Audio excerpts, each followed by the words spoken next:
Today we're going to go over some of the myths about renting high-rise condos here in Las Vegas. So right here are the all the high rises that we're looking at in town, and then I just have 300 to 400,000 for an example here. And then we're going to look at some of those. Here they go. These are ranging from 800 square feet, 500 square feet, 600 square feet. You do have a few outliers that are 11 or 1200 square feet. And then so then the next question is like, what would we get for rents for those? So we go ahead and punch these in, and then I can relegate these just so we're not looking at penthouses and stuff, and just do 1200 and under, and then let those come in. So here are the rentals for the high rises under 1200. So I'll orient this by square footage. So it's showing around 2000, 2500, 2300, 2800.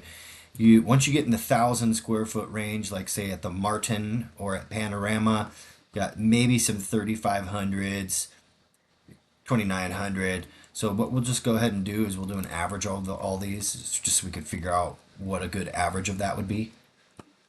So because you're not guaranteed to rent your house out for more than all your neighbors, nor are you guaranteed to rent it for. Would you want to rent it for less than the neighbors? So this is showing we have an average of about 2,800 bucks for the rental. So let's use that as a good marker, 2,800. Now we're gonna go in and we're just gonna click on, like, say Dean Martin, for example.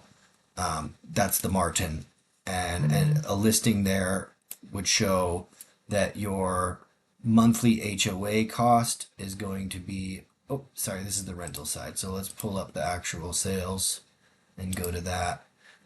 So here we go. Let's pull up Dean Martin. Where are we? Oh, well, we're gonna have to pick that one. We can grab any one. Here's an 800 square foot, or here's a 700 square foot on Las Vegas Boulevard. Pick that up.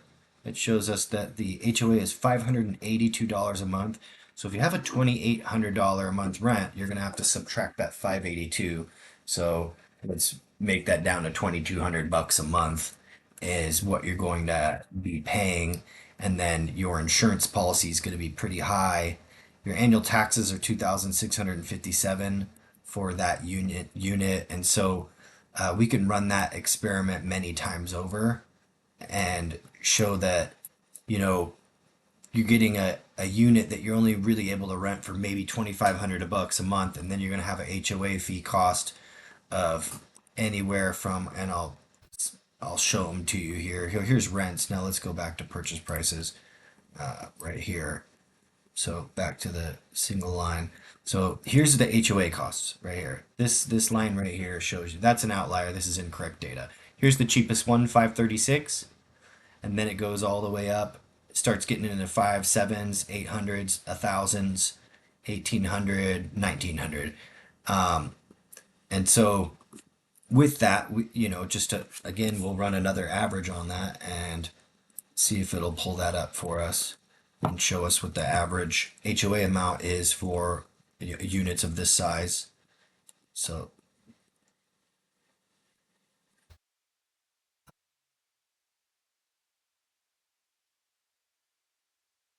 so it doesn't have that listed, but if we just go back in and look at it, you're talking about 500 to, looks like the majority of them are around $700. Sure, we have some down here at 900, many in the 800s, and then we have some in the fives and sixes. So let's just say that's about 700. So if you get 2,800 bucks a month for your unit minus $700 of expense, now you're at $2,000. Now you could buy a house for $400,000 and rent it for $2,500 and not have an HOA that costs $700. So you're going to end up making more money typically with a single family detached than you would with a high rise property. But also, there's a lot more risk with the high rise property because your tenant could affect the tenants below them versus buying a single family house. It's unlikely that if they flood their kitchen, it's going to do anything to their neighbor houses. So there's an infinite amount of reasons that we could go over that show why it would be superior to get a single family detached home as an investment property than it would be to get a high rise. And many of them aren't found in the numbers. Some things you can find in the numbers are like appreciation values. You'll find that single family homes will appreciate better than a townhome will, and a townhome will often appreciate better than a high rise will, and a high rise will appreciate better than a standard condo will, and a standard condo is going to appreciate better than most manufactured homes. And the reason for that is when you buy a condo or a high rise, you cannot really change much about the house other than what's inside the box inside of the house. Maybe you can change the cabinets, countertops. Now with a single family home, I can add a patio cover. I can add a fire pit. I can add a swimming pool. I can add a detached garage. I can add a casita. There's much more room for improvement. Therefore, there's more variance in what you can do with improvements on a house, a single family detached property, than what you can with a condo or a townhome or especially a high rise. Also, insurance policies are often higher on a high rise than they would be on a single family home.